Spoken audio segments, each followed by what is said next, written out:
And joining us today in our Book Talk segment, great to welcome a woman who's written a book that has been called a great summer read. This is called The Secret Life of Violet Grant. We're joined today by New York Times bestselling author Beatriz Williams. She wrote the previous book called 100 Summers. This is in kind of the same vein, and we'll find out about it right now. She joined us by telephone. And Beatriz, good to talk to you. How are you today? I'm great, thanks. Thanks for having me. Yeah, good to have a chance to chat with you a little bit. And first of all, congratulations on the success of the previous book. I guess as a novelist, that puts a little pressure on you to try and follow it up, right? Absolutely, but of course I enjoyed every moment of the release of 100 Summers last year, and readers really enjoying it and taking it to their hearts. And luckily, Violet Grant actually takes a little piece of it. It stands on its own, but it does kind of borrow a bit from the world of 100 Summers. There's a couple of characters who make cameo appearances, so it's great to be able to sort of blend both worlds there. Is that kind of difficult when you sit down to write another book to try and come up with a different plot? I mean, you have to have some differentiation, don't you?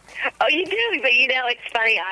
We writers are kind of a crazy bunch. We walk around with these voices in our heads, and you never know when you're going to get a great plot idea. And I tend to get a little bored with sort of writing in a rut and doing the same thing every time. And so I have to write what the story that's in my head, and hope that readers will want to follow me there. Do you kind of keep a notepad or a little tape recorder or a voice recorder, and so when you have an idea, talk it into the recorder? Or how do you go about coming up with storylines? It's funny, and this is probably pretty dangerous. I tend not to write these things down or record them.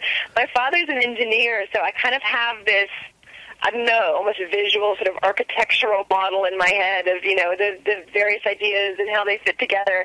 I know it sounds a little strange. It's a bit hard to describe conceptually, but, I describe it when I'm in my book talks. It's a little bit like a baseball team, and I use that analogy. My husband's a big baseball fan, so I've had to absorb some of that. But, there's the idea that I'm working on, the book that I'm writing, that's kind of like the batter at the plate, and then I've got one in the on-deck circle, swinging and developing this idea, and then there's all my little ideas, the bits and pieces that I've put together, and they're sitting there in the dugout, waiting to move up in the lineup. So it's a good way to do it. That's kind of how it works. I've got everything kind of working at once. Yeah, good way to kind of put it together. You have snippets of ideas, and other ones more fully developed. So that's a good analogy there.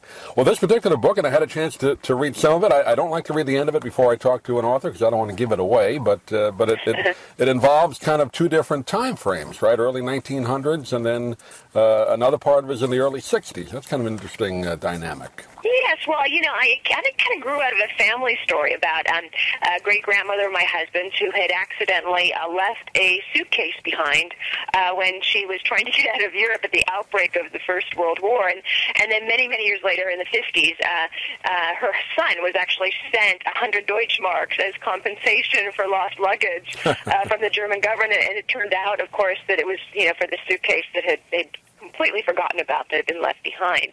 I thought it was a great idea, and I thought it would be even more fun to sort of set it in the early 60s, where you have exactly 50 years from 1914 to 1964. So I have this young woman.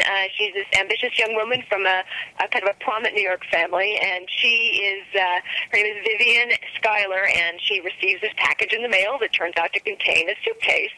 And the reason why it was sent to her is her name is very similar to her great-aunt Violet, who apparently, as she sort of investigates through the family, this woman was in Europe in 1914, and according to reports, she murdered her husband and ran off with her lover, and nobody had heard from her since. So, of course, Vivian, she's she's a very ambitious young woman, and she decides that what she's going to do is to figure out what happened to her great-aunt Violet, and it'll be sort of the start of her career in investigative journalism. Yeah, it's interesting how you kind of go back and forth between the two time frames, and when you do a book like this with two historical parts of it, the early 1900s and then the 60s.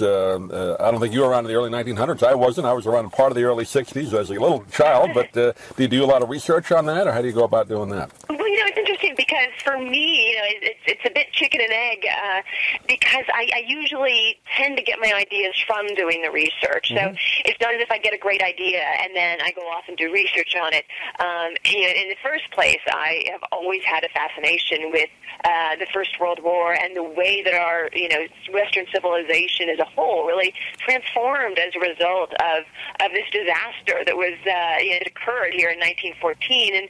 And so I've been researching that all my life, picking up books on it, reading both fiction and nonfiction on the subject. So when I get an idea that's sort of set in that period, it's really the body of research for me is already there. I know in my bones, what these characters, what their what their world is like and the events that are taking place. So it's really a matter of kind of fact-checking as I go along. And the toughest thing, of course, is the facts that you think you know, but you really don't. So luckily we do have a team of copy editors to help me out on that one every so often. And readers of your books, and I guess a lot of different novels that follow a particular author, that they really, if it's something maybe not quite accurate, they'll let you know about it, don't they? Oh, they do. They really do. And I don't mind that because, of course, I don't think everyone can be 100% perfect on these things. And again, sometimes it is the stuff that you don't know that you don't know, that you don't think that you need to check. So we do try to be very meticulous on this. But part of it is just, to me, historical fiction isn't so much about historical events and this date and that date and these, famous people. It's really about, the granularity of daily life. What was it like to be a person living in those times? And I kind of look at it through the lens of people's relationships and romantic relationships and family relationships, and how these events would affect you as a person, not necessarily sort of, the grand scheme of the sweep of history. It's really more about what was it like to be a person back then, and how would this have affected you?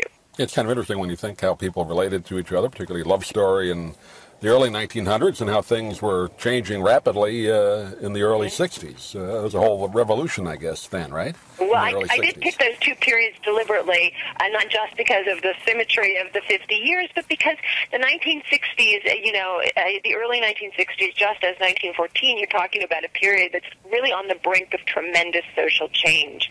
The 20s and 30s were just periods of tremendous upheaval, both culturally, in literature and music and art, and as well as socially. And then, you had the war in the 1940s, and people really just wanted to get back to normal. They wanted things to be back the way they were before all this horrible stuff had happened. So it was not until the 60s that we kind of started waking up again and said, okay, that was nice. It's nice to be back to normal, but we actually want, we want to have our freedom back. We want to be able to explore careers, to do different things, and not just to be, sort of pigeonholed in traditional roles anymore. And the 60s were hot again with Mad Men, so you picked a good time to put that into a book. Yes, that's also true. Well, the name of the book is called The Secret Life of Violet Grant, a great novel just out. Good summer read, as we said. We've been talking with Beatriz Williams today. Do you have a specific website you want to give out, Beatriz, for the book? Yes, well, I have my author website. That's www.beatrizwilliams.com, and that's Beatriz with a Z, Beatriz, Williams.com. And I'm on Facebook and Twitter as well. I do a lot of interacting with fans and readers there, especially Facebook, so come and find me. Great. Beatriz, pleasure to talk to you. Look forward to talking to you again when the next book comes out, and thanks for joining us today. Great. Thanks so much for having me.